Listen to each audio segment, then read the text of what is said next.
The pro-corporate judges that President Trump keeps putting in the judiciary are getting younger and younger. And this means that our judicial branch could be in the hands of corporatists for the next 40 to 50 years.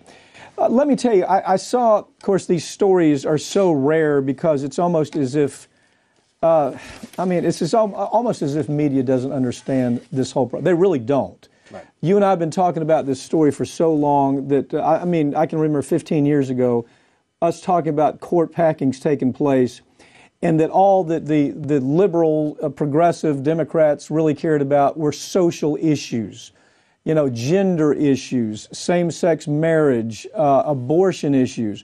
And while they were paying attention to that, these corporatist judges were being appointed. They were typically judges who had worked for corporations for all their entire career. The only money they ever got from corporation was, as a lawyer, was from corporations. If it came down to corporation versus consumer, consumer always loses. That's the way they came up. The irony is that if you ask most trial lawyers who actually are in front of judges right now, day to day, I am, for example, you'll find that they'll tell you that the Obama appointments were just as bad as the Bush appointments. The Bush appointments were just as bad as the Reagan appointments. The Clinton appointments were just as bad as all of them, for the most part. There's always obviously very important exceptions to that, but it's because these appointments always focus on social issues, not environmental or consumer issues or Wall Street versus consumer theft. They never focus there. What's your take? Right. We have a lot of judges on the bench right now that are great on social issues, but they also did come from these big corporate defense law firms, and Obama appointed one who actually undid his overtime rule that would have given American workers a raise, but this was also a judge that was great on social issues. Yeah. And now we have these people here. The most recent one, Allison Jones Rushing, 36 years old.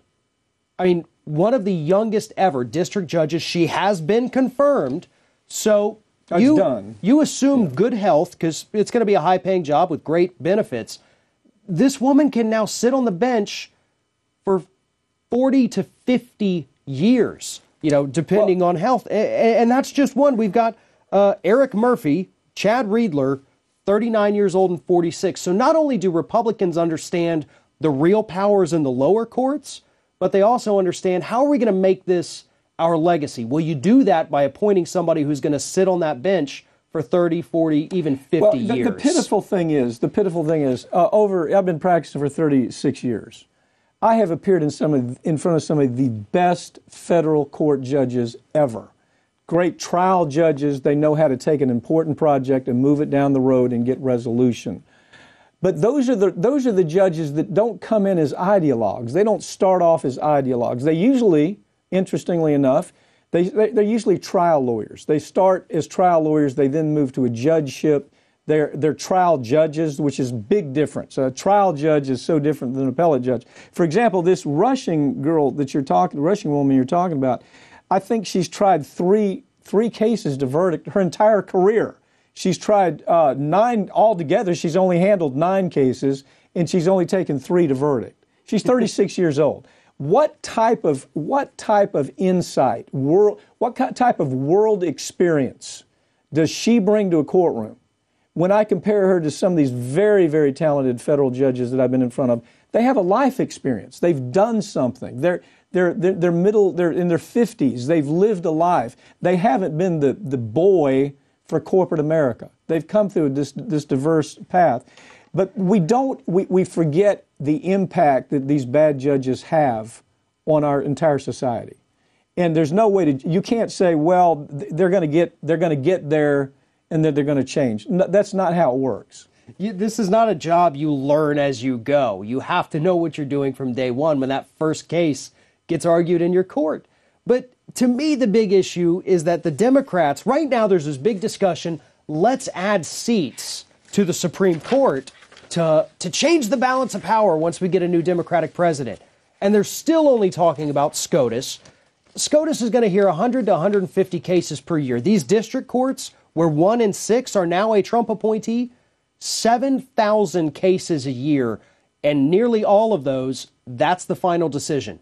So people like Allison Jones Rushing and Eric Murphy and Chad Riedler, they're the final say.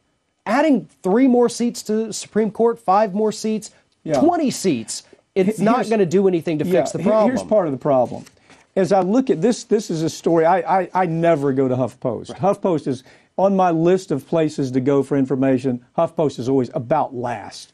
But this is a HuffPost case, a story that I took because I wanted to talk about the fact that in the entire story, the discussion is these judges on social issues, on gender, on race, on abortion. There's no discussion. What about this judge where corporate versus consumer?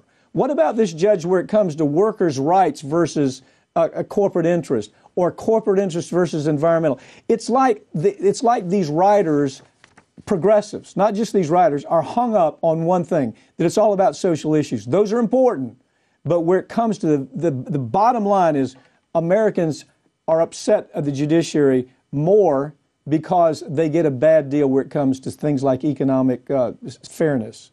But this story is a good indicator of how that happened. Farron, thanks for joining me. We'll pick up on these stories more next week, okay? Thank you.